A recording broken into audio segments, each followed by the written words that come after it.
اور حضور نے فرمایا ہے وہ جنگ جب ہوگی تو ایک باپ کے اگر 100 بیٹے ہوں گے تو 99 ختم ہو جائیں گے، ایک بچے گا۔ یہ حدیث ہے، حدیث ہے صحیح۔ اور آپ نے فرمایا ویل للعرب من شر قد اقترب، عربوں کے لیے ہلاکت ہے، عربوں کے لیے بربادی ہے اس شر سے جو قریب آ چکی ہے۔ اور آج جس طرح انہوں نے ان کی تہذیب کو اختیار کر لیا ہے، دبئی جا کر دیکھیے، بدترین مغربی معاشرہ جو ہے وہ دبئی کے اندر ہم نے قائم کر کے دکھا دیا۔ اب سعودی عرب اس راستے پر بڑھ رہا ہے۔ فرش التراب يضمني وهو غطاء۔ اب نوٹ کر لیجئے، یہ کتابیں اگر آپ پڑھنا چاہیں تو کتاب الملاحم میں پڑھیے۔ بدترین عذاب عربوں پر آیا کھڑا ہے، سروں پر تنا ہوا ہے، بدترین۔ ایسی جنگ ہونی ہے الملحمۃ العظمیٰ، جس کو کہ میں بھی آپ کو گواہی پیش کر دوں گا، جسے کہا گیا دی لاسٹ کروسیڈ۔ بش نے بھی کروسیڈ کا لفظ بول دیا تھا، پھر واپس لیا اس نے۔ نکل جاتی ہے جس کے منہ سے سچی بات مستی میں، فقیہ مصلحت بین سے وہ رندے بادہ خار اچھا، کروسیڈ کہہ کر پھر واپس لیا۔ یہ کروسیڈ، اس کے اوپر جس قدر نقصان ہونا ہے عربوں کا، گریٹر اسرائیل بنے گا، یہ عراق، شام، اردن، سعودی عرب کا کچھ شمالی علاقہ، ترکی کا جنوبی علاقہ، مصر کا صحرائے سینا، اور اس کے ساتھ ہی جو بہترین اس کا زرخیز ترین علاقہ ڈیلٹا آف نائل، یہ سب یہودیوں کے قبضے میں جائیں گے۔ اس کو حدیث میں کہا گیا الملحمۃ العظمیٰ۔ عیسائی 80 علم لے کر مسلمانوں تم پر حملہ آور ہوں گے، اور ہر علم کے نیچے 12,000 فوج ہوگی، 9.5 لاکھ فوج۔ یہ نیٹو کی تیاری کس کے لیے ہو رہی ہے؟ جب USSR کا خاتمہ ہوا تو پوچھا گیا تھا نیٹو چیف سے، اب کس لیے؟ تمہارا وہ دشمن تو ختم ہو گیا، اب ہمیں اسلامک فنڈامنٹلزم سے نمٹنا ہے۔ وہ جانتے ہیں خطرہ یہی ہے، اب اسلام ابھر سکتا ہے، مسلمانوں کے سینوں کے اندر وہ آگ ہے، اوپر خاکستر آ گیا ہے، تمہیں اٹھانا بیٹھنا، یہ اندر تو انگارہ ہے، اوپر سے راکھ ہے، اسے دھوکہ نہ کھا جانا ان کے دلوں کے اندر۔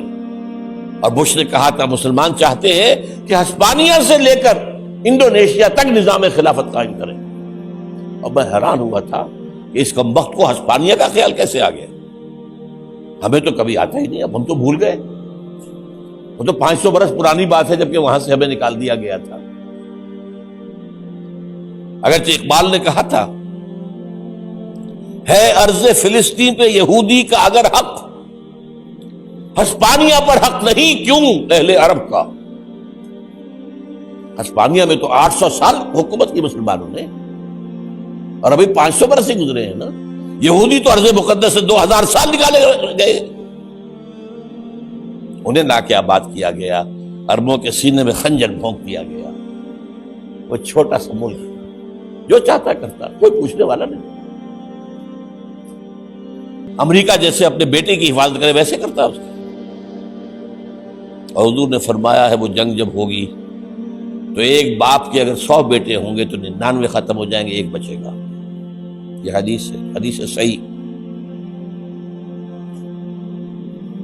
اور آپ نے فرمایا ویل للعرب من شر قد اقترب، عربوں کے لیے ہلاکت ہے، عربوں کے لیے بربادی ہے اس شر سے جو قریب آ چکی ہے۔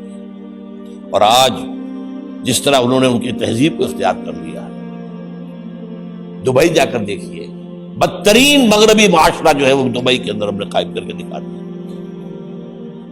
اب سعودی عرب اس راستے پر بڑھ رہا ہے۔ لیکن میں اس کے وہ پہلی بات جو کہہ رہا ہوں وہ تو یقینی ہے، اس میں تو احادیث صحیحہ موجود ہے۔ اگرچہ اس کے بعد پانسا پلٹے گا، پھر حضرت مہدی کا ظہور ہوگا، حضرت عیسیٰ کا نزول ہوگا، اور وہ گریٹر اسرائیل گریٹر گریو یارڈ بنے گا یہودیوں کا، ایک ایک یہودی قتل ہوگا اور دفن ہوگا۔ یہ بات میں ہونا ہے، میں پہلی بات پرچ کر رہا ہوں۔ وہ بادشاہ پلٹے گا جب پلٹے گا، ابھی جو سامنے ہے وہ کیا ہے؟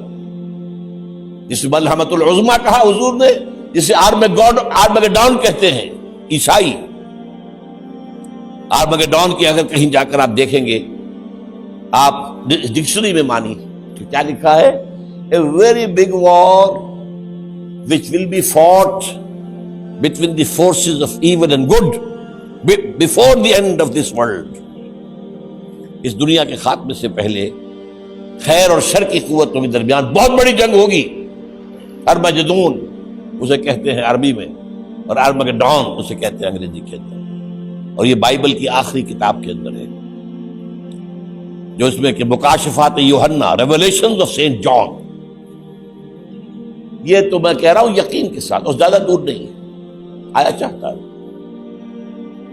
اس لیے کہ یہودیوں کا اور عیسائی جو کنزرویٹوز ہیں، نیو کنزرویٹوز، ان کا 5 نکاتی ایجنڈا ہے متفق علیہ، جس کے تحت کہ یہ جنگ صلیبی شروع کی گئی ہے۔ تو سن لیجئے آپ، آرمگیڈون نمبر 1، گریٹر اسرائیل قائم ہو جانا اس کے نتیجے میں نمبر 2، مسجد اقصی اور قبۃ الصغریٰ کو گرانا نمبر 3، وہاں تھرڈ ٹیمپل،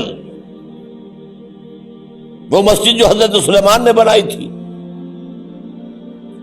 1000 قبل مسیح میں، پھر برباد کی تھی نبوکدنضر نے، دوبارہ بنائی گئی، پھر دوبارہ ختم ہوئی، 70 عیسوی تک گری پڑی ہے۔ ان کا خانہ کعبہ گرا ہوا ہے 70 عیسوی سے لے کر آج تک۔ ایک دیوار ہے ویلنگ وال، جہاں جاتے ہیں، روتے ہیں، پیٹتے ہیں، ماتم کرتے ہیں، وہاں وہ بنے گا تھرڈ ٹیمپل۔ اور نمبر 4، اس میں لا کر رکھا جائے گا تخت حضرت داؤد کا۔ یہ تخت کہاں ہے اس وقت؟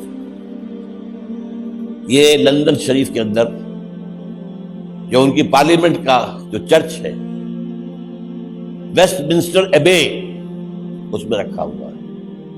ایک پتھر تھا جس پر بٹھا کر حضرت داؤد کی تاج پوشی ہوئی، پھر حضرت سلیمان کی ہوئی، پھر وہ پتھر رکھ دیا گیا جب حضرت سلیمان نے بنایا ہیکل مسجد اقصی، وہاں رہا وہ۔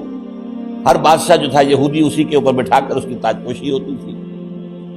سن 70 میں ٹائٹس نے گرایا اسے، ہیکل کو، وہ پتھر لے گیا، وہاں سے روم گیا، روم سے آئرلینڈ گیا، آئرلینڈ سے اسکاٹ لینڈ آیا، اسکاٹ لینڈ سے انگلینڈ آیا، اور اب وہ رکھا ہوا ہے 14ویں صدی عیسوی سے آج تک۔ وہ ویسٹ منسٹر ایبے میں رکھا ہوا، ایک کرسی کی سیٹ میں اسے بنا دیا گیا ہے تخت کی شکل میں۔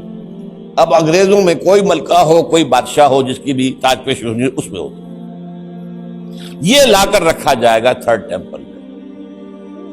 اور اس پر یہودیوں کے خیال کے مطابق ان کا مسیحا آئے گا جو مسیح دجال ہوگا۔ عیسائیوں کے خیال کے مطابق حضرت عیسیٰ آئیں گے، وہ ہمارا بھی خیال ہے حضرت عیسیٰ آئیں گے علیہ السلام۔ بہرحال یہ تو بات کی باتیں ہیں نا، اس وقت جو میں عرض کر رہا ہوں، عربوں پر بہت بڑا عذاب